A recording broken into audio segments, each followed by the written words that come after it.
기도하겠습니다. 여러분, 오늘 말씀은 홍해에서 요단강으로라는 주제의 말씀인데요.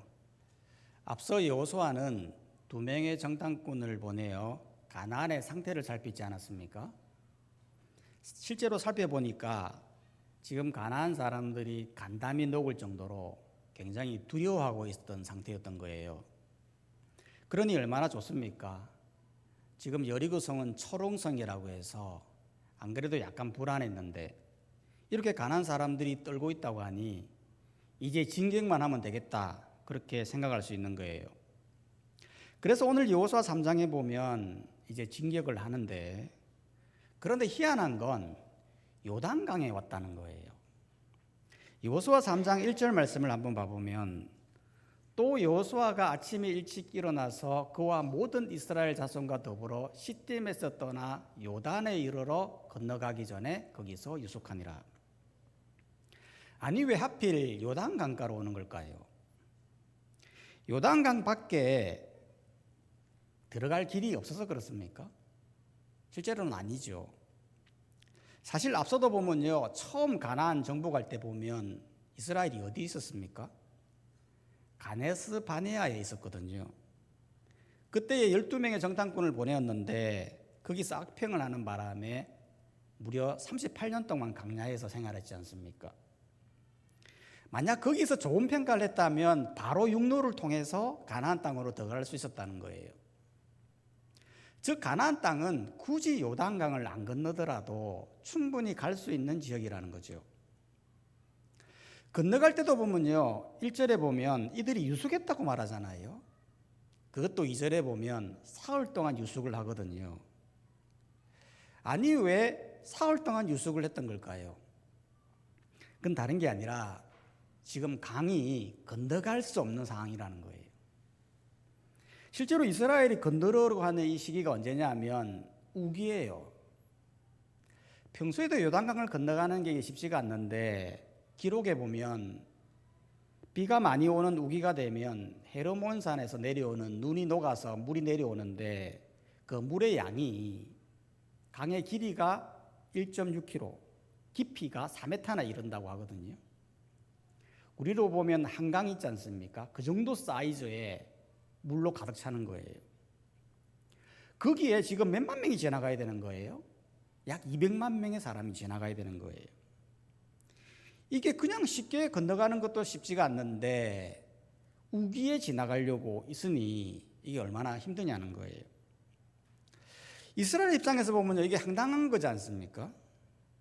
하나님께서 약속의 땅 준다고 하고서는 데려왔는데 강 앞으로 데려오니 참으로 황당하기 그지없는 것입니다. 아니, 하나님은 왜 육로를 놓아두고 왜 요단강으로 인도하는 걸까요? 그 이유는 다른 게 아니라 이 이스라엘의 이 믿음의 결단을 위해서 그렇게 한 것입니다.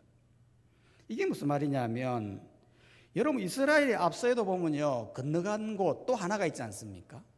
그것이 어디입니까? 홍해죠. 여러분, 이스라엘이 건너갔던 이 홍해와 또 이제 건너가려고 하는 이 요단강에는 차이가 있는데, 가장 큰 차이가 뭐냐면 신앙의 단계의 차이라는 거예요. 이게 무슨 말이냐면, 여러분, 홍해는 이스라엘이 출애굽에서 처음 위기를 만났던 곳이지 않습니까? 그때 이스라엘 백성들이 뭐 했습니까? 사실 아무것도 한 게 없거든요. 그냥 두려움에 떨고 있었어요. 실제로 뒤에 애굽이라는 군대가 쳐들어오고 있었잖아요. 그런데 앞에는 큰 홍해가 있었어요. 그러니 이스라엘이 이제 나 죽는구나 라면서 두려움에 휩싸여 불평을 쏟아내고 있었거든요. 그때 하나님께서 뭐라고 말씀하셨어요? 나는 너희를 구원한 하나님이다. 너희는 가만히 있어라, 이렇게 이야기했어요. 그랬더니 실제로 모세가 지팡이를 드니까 바다가 갈라지면서 그곳에 있던 사람들이 지나가면서 구원받는 놀라운 역사를 경험했던 거예요. 즉, 홍해에서는 백성들이 아무것도 한 게 없다는 거예요. 그냥 하나님이 다 하셨어요. 하셨더니 구원이 이루어지더라는 겁니다. 하지만 이번에는 다르다는 거예요. 이번 요단강은 어떻게 건너가죠? 이번에도 하나님께서 너희들 가만히 있어라, 내가 다 할게, 그렇게 하지 않았었어요. 이번에는 어떻게 했냐면 제사장이 언약궤를 메고 강 앞에 가서 첫 발을 딱 내밀자 강물이 쌓여갖고, 그래서 이스라엘이 건너갔다는 거예요. 이건 무엇을 말하는 거예요? 구원받은 백성이 해야 할 것이 뭐냐면 신앙의 단계로 나가야 된다는 거예요. 즉 믿음의 결단, 믿음의 순종, 첫 발을 내미는 단계로 나가야 된다는 걸 보여주는 거예요. 여러분 실제로도 그렇지 않습니까? 여러분 우리가 구원받을 때 보면요, 사실 내가 뭐 한 게 있나요? 사실 아무것도 없거든요. 우리는 그저 세상에서 두려워 떨며 불안해하며 살던 그런 인생이었는데 갑자기 하나님이 찾아오시잖아요. 그리고는 구원을 허락해 주셨어요. 구원받는 데 있어서 내가 한 게 아무것도 없다고요. 사람들이 착각하는 것이 뭐냐면 내가 얼마든지 나는 하나님을 믿을 수 있다, 그렇게 말하셨거든요. 근데 그건 절대 아니에요. 왜냐하면 하나님을 믿는 영역은 내가 믿을 수 있도록 은혜를 베푸셔야 믿는 거거든요. 하지만 구원받은 이 백성이 여기에만 머물러 있으면 안 된다는 거예요. 아, 나 구원받았지? 아, 나 됐어. 라고 요단강 앞에만 머물러 있으면 절대 요단강을 건너갈 수 없다는 거예요. 구원받은 백성이 해야 할 게 뭡니까? 믿음의 순종이에요. 주님이 말씀하실 때 한 발자국 내밀며 믿음의 순종으로 나아갈 때 요단강을 건너갈 수 있다는 거예요. 요단강을 건너간다는 게 무슨 말이에요? 새로운 시작을 의미하는 거예요. 여러분 실제로 우리가 어떤 위기를 만났을 때 흔히 이런 말을 하지 않습니까? 나 요단강 건넜다고. 찬송가에도 보면 이런 찬송가가 있어요. 해보다 더 밝은 저 천국 믿음만 가지고 가겠네. 며칠 후 요단강 건너가 만나리. 보통 이 노래는 장례식장에서 많이 부르거든요. 저도 이전에 이 노래를 장례식장에서 부르는데 제가 음을 잘못 잡아가지고 후렴에 가면 며칠 후 이래 되잖아요. 후렴에 갔는데 이게 며칠 후 이게 안 나오는 거예요. 그래서 제가 탁 끊었거든요. 그랬더니 그 엄숙한 장례식장 분위기에서 곳곳에서 칵칵칵 하는 거예요. 저도 막 이렇게 웃음이 막 올라와가지고 막 죽겠는 거예요. 이걸 참는다고. 그 엄숙한 분위기 속에서 웃으면 안 되잖아요. 저도 그때 한번 요단강 건너갈 뻔 했거든요. 요단강 건너간다라는 의미는 새로운 시작을 말하는 거예요. 새로운 시작을 하기 위해서 우리에게 필요한 게 뭡니까? 믿음의 결단, 믿음의 순종이라는 거예요. 실제로 우리가 구원받았다고 해서 우리 인생에 요단강이 없는 게 아니거든요. 여러분 우리가 구원받았지만 우리가 살아가는 이 세상 가운데 우리 앞에 요단강 같은 상황들이 얼마나 많습니까? 정말 건너가기 불가능해 보이고 어렵고 힘들고 순종하기도 힘든 그런 상황들이 우리 앞에 놓여져 있단 말이에요. 이럴 때 우리가 필요한 게 뭐냐? 믿음에 반응하는 거예요. 믿음에 순종하여 첫 발을 내미는 거예요. 그때 하나님의 역사가 일어난다는 거예요. 실제로 하나님께서 하시는 이 역사를 한번 봐보면요, 정말 은혜스러운 부분이 뭐냐면 여러분 3절 말씀에 보면 이런 말씀이 있거든요. 여호수아 3장 3절에 보면 백성에게 명령하여 이르되 너희는 레위 사람 제사장들이 너희 하나님 여호와의 언약궤 매는 것을 보거든 너희가 있는 곳을 떠나 그 뒤를 따르라, 그렇게 말하고 있지 않습니까? 쉽게 말해 너 제사장이 언약궤 메고 가면 그 뒤를 따라가, 그 말이에요. 그런데 재밌는 건 그 따라가는 그 거리를 지정해 줬다는 거예요. 4절에 보면 그러나 너희와 그 사이의 거리가 2000규빗쯤 되게 하고 그것에 가까이 하지 말라. 여기에서 2000규빗이라고 하는 것은 1규빗이 45cm거든요. 그렇기 때문에 2000규빗이 합산을 하면 약 900m예요. 즉 언약궤가 900m 앞에 가면 뒤에 따라가야 된다, 그 말이에요. 여러분 이게 이상하지 않습니까? 아니 하나님을 따라가는 거는 알겠는데 왜 하필 900m라고 하는 거리를 두겠냐라는 거예요. 900m가 왜 그렇게 중요한 걸까요?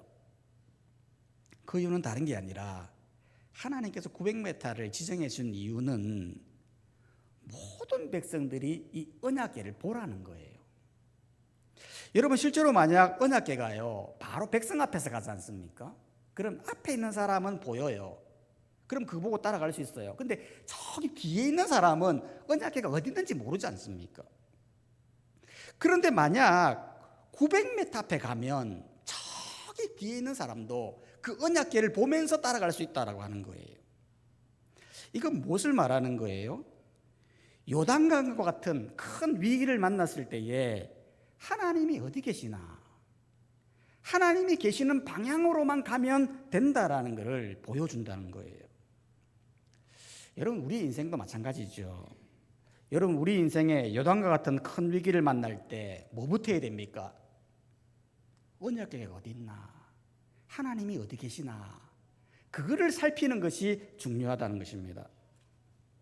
나라도 마찬가지거든요. 여러분 나라에 위기가 왔지 않습니까? 이번에 탄핵 인용으로 인하여서 나라가 얼마나 혼란스럽습니까? 이런 인용을 보면서 우리가 어떻게 해야 할까요? 박수를 쳐야 됩니까? 아니면 싸워야 됩니까? 아니라는 거예요. 우리가 해야 할 일은 하나님이 어디 계시나, 그거를 살피는 거예요. 하나님이 계시는 방향을 보고 따라가면 된다, 그 말이에요. 가정에도 마찬가지죠. 여러분 가정에 위기가 왔지 않습니까? 그럼 어떻게 해야 됩니까? 어떤 분은 가정에 대해서 이야기할 때 힘든 얘기를 막 하시더라고요. 남편이 어떻고 자녀가 어떻고 막 이야기를 하는데 들어보면 마음이 아파요. 그 가정이 좀 좋아지면 좋겠어요. 그런데 안타까운 건 그렇게 힘든 얘기를 하면서도 어디에도 하나님이 없는 거예요. 아니 왜 위기 속에 하나님을 왜 보지 못하나, 왜 위기 속에 하나님이 어디 계시냐, 이 방향을 왜 살피지 못하는지 안타까운 마음이 드는 거예요. 지금 전 세계가 그렇지 않습니까? 지금 전 세계가 얼마나 혼란스러운지. 미국은 간세 전쟁으로 막 세계를 공포로 몰아가고 있어요. 그 와중에도 러시아는 막 전쟁하고 있고, 지금 지진으로 미얀마가요 수천 명이 죽었거든요. 사람들이 관심이 없어요. 이럴 때 우리가 뭘 살펴야 되는 거예요? 하나님이 어디 계시나, 하나님은 지금 뭘 하고 계시나, 어느 방향으로 가고 있나 라는 것을 살펴야 된다는 거예요. 그래서 인생의 지혜라는 건 하나님이 어디 계신지를 보는 거예요. 하나님 무시하고 하나님 말씀 무시하고 세상 따라가면 잘 되는 것 같이 보여도요 궁극적으로는 요단강 못 넘어가는 거예요. 세상 사람들이 볼 때 우리가 하는 이 모든 일들을 굉장히 어리석게 보고 하찮게 보는 경향이 있잖아요. 근데 그게 아니라는 거예요. 결국 우리의 인생의 정답은 약속의 땅을 허락하신, 요단강을 넘게 하시는 하나님이 어디 계신가를 보면서 따라가는 거, 그게 바로 우리의 인생의 정답이라는 거예요. 실제로 이스라엘이 요단을 건넌 후에 최종적으로 뭐라고 말하고 있습니까? 여호수아 4장 24절에 보면 이렇게 말하고 있어요. 이는 땅의 모든 백성에게 여호와의 손이 강하게 한 것을 알게 하며 너희가 너희의 하나님 여호와를 항상 경외하게 하려 하십니다. 하나님을 따라가는 것이 하나님이 얼마나 강하신 분인가를 알게 하며 하나님을 경외하기 위한 목적으로 그렇게 하셨다는 거예요. 그렇기 때문에 요단강과 같은 그런 상황과 위기에 놓였을 때에 우리는 하나님을 살피며 하나님이 가는 방향을 향해 따라가는 것이 우리의 인생의 정답인 것을 기억해야 한다는 겁니다. 이 12지파도 마찬가지예요. 여러분이 요단강을 건널 때 보면요 정말 재밌는 게 뭐냐면 4절에 보면 여호수아가 각 지파별로 한 사람씩 12사람을 부르지 않습니까? 그리고는 5절에서 말하거든요. 여호와의 궤가 요단강 안에 가면 너희는 이 돌 하나를 가져다가 어깨에 매라, 이렇게 말하고 있다는 거예요. 왜 이렇게 하는 거죠? 그 이유는 다른 게 아니라 두 가지 이유가 있는데, 첫 번째는 대표성이에요. 여러분 이 12지파가 한 명씩 12지파 중에 한 명씩 다 불렀다고 하는 거는 백성을 대표해서 뽑은 거지 않습니까? 이거는 하나님의 역사에 모두가 다 동참했다라고 하는 의미를 담고 있다는 거예요. 여러분, 하나님의 역사에 있어서 공동체가 얼마나 중요한지를 보여주는 거예요. 여러분, 실제로 하나님은 공동체를 통해 역사하는 거 아니겠습니까? 여러분, 만약 이스라엘이 요단을 건너가게 될 때에 모든 지파가 다 건너가야 되는데, 그런데 나는 공동체가 싫다, 나는 내 개인적으로 가련다 라고 하면서 하나님을 이탈하여 다른 방향으로 갔다고 생각해 보십시오. 그럼 어떻게 되었을까요? 약속의 땅, 가나안 땅을 못 가는 거예요. 왜냐하면 지금 가나안이 두려워서 떨고는 있지만 사실 몇 사람 오는 거는 얼마든지 상대할 수 있단 말이에요. 그렇기 때문에 믿음의 세계라는 건 공동체 안에서 같이 협력하여 움직이고 자라고 지켜질 때에 그게 의미가 있다는 거예요. 예전에도 보면 코로나 올 때 각계 전투를 해봤지 않습니까? 예전에는 교회에서 모였을 때에 교회에서 모이기보다는 코로나가 왔으니까 각자 집에서 모이자라고 해서 집에서 예배를 드렸어요. 그래서 처음 예배 드릴 때는 좋았어요. 와, 혼자 집에 오니까 불편하지도 않고 좋네 이렇게 했는데 하다 보니까 이 집중이 안 되는 거예요. 예배 드리기가 전화하게 되고 음식을 먹게 되고 소파에 앉게 되고 그러면서 집중이 안 돼요. 그러면서 함께 모여서 공동체로 예배하는 것이 얼마나 중요한가를 코로나를 통해서 알게 되더라는 겁니다. 마찬가지예요. 이 하나님의 역사라는 것은 바로 믿음의 공동체 안에서 함께 움직일 때, 연합하여 함께 움직일 때에 약속의 땅, 가나안 땅으로 들어갈 수 있다는 거예요. 그렇기 때문에 우리는 이 믿음의 공동체에서 이탈하지 말고 공동체와 함께하는 발걸음을 이어가라는 것입니다. 두 번째로 각 지파별로 돌을 메고 오라고 한 건 왜 그랬냐면 하나님의 행하심을 기억하기 위함이에요. 여러분, 실제로 6절에 봐보면 이것이 너희 중에 표징이 된다고 했지 않습니까? 즉, 이 돌을 가지고 표를 해놓으면 나중에 물을 거 아니에요. 이 돌이 왜 있냐고. 그러면 하나님이 이렇게 하셨다라는 걸 알려주기 위해서 그렇게 했다는 거예요. 이것은 무엇을 의미하는 거냐면 하나님의 은혜를 항상 기억해야 된다는 것을 강조하는 거예요. 여러분, 실제로 왜 하나님의 은혜를 기억해야 될까요? 이유는 다른 게 아니에요. 우리는 항상 까먹거든요. 여러분, 실제로 우리가 좋은 기억들이나 나쁜 기억이든 간에 잘 까먹지 않습니까? 그런데 우리가 기억을 언제 생각이 나죠? 지난날의 사진을 보면 옛날에 했던 일들이 기억이 나는 거예요. 제가 예전에 본가에 갈 일이 있어서 갔더니 어머니가 이거 보라고 하면서 사진을 딱 200 몇 장을 딱 내놓는데 거기에 제가 청년 때 찍었던 사진들이 막 나오더라고요. 그거 보니까 감회가 너무 새롭더라고요. 거기에 우리 김길수 집사님도 계시고 저도 있고 막 그랬는데 제가 청년 때 이렇게 잘생겼었구나 하면서 너무 기억이 새롭더라고요. 물론 다 기억나는 건 아니에요. 거기에 보니까 한 자매랑 찍은 사진이 있었는데 도저히 이 자매가 누군지 기억이 안 나는 거예요. 그런데 옆에 있는 소아가 눈치 없게 아빠 여친 아냐? 뭐 이래가지고 도저히 기억이 안 나더라고요. 왜 그리 찍혔는지. 사진은 그렇다는 거예요. 여러분, 우리가 사진을 보면서 지난 과거를 떠올리듯이 하나님은 이 12지파에게 돌을 들고 오라 해가지고 그거를 세움함으로 말미암아 하나님이 하셨음을 기억하기 위해서 그렇게 돌로 치해라고 했던 거예요. 여러분, 이거는 뭐를 얘기하는 거예요? 하나님께서 베푸신 은혜와 이 능력을 항상 기억해야 된다는 거예요. 시편 77편 11절은 말하거든요. 내가 여호와의 행하신 일을 기억하리니 주의 옛적 기이한 일을 기억하리이다. 즉, 어려움 속에서 하나님의 신실하심을 기억할 때 우리는 흔들리지 않고 앞으로 나갈 수 있다는 걸 보여주는 거예요. 실제로 우리에게 베푸신 하나님의 은혜 어마어마하지 않습니까? 여러분, 한번 생각해 보십시오. 내가요 지금까지 이렇게 살아온 게요 그냥 내가 내 노력으로 내가 이렇게 잘나서 살아온 것 같잖아요. 근데 그런 거 아니에요. 여러분, 하나님 불꽃 같은 눈으로 우리를 다 지켜보고 계세요. 우리가 어디 가든 간에 모든 하나님의 역사와 초월적인 역사로 지키시고 보호하시고 인도하시고 먹이시고 그래서 우리가 이 자리에 있는 거예요.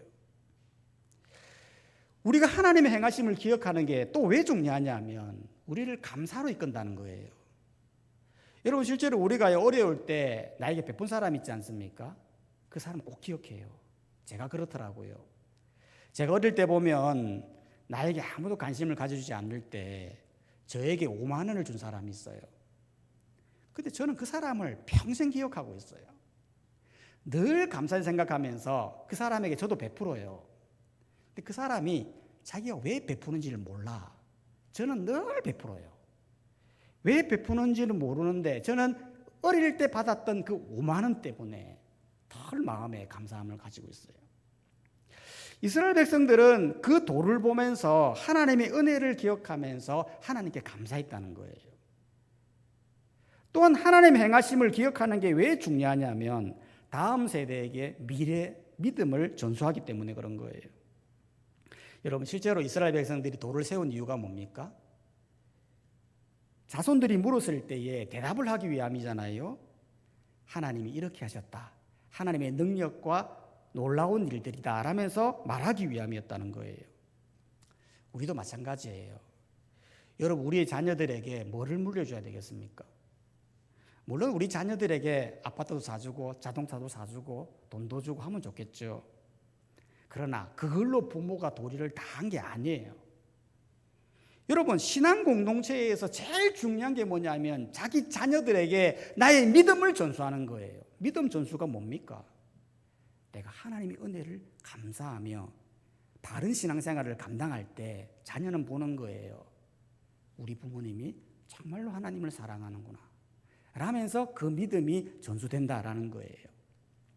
그렇기 때문에 우리는 이 사실을 잘 기억하고 구원받은 것 그것만으로 만족하지 말고 믿음의 순종의 자세로 나가고 공동체 최고 속에서 나가고 믿음의 유산을 잘 남기는 우리 모든 성도님들이 다 되시기를 주님의 이름으로 축복합니다. 이 시간 다 함께 말씀을 생각하시면서 우리 한번 기도했으면 좋겠습니다.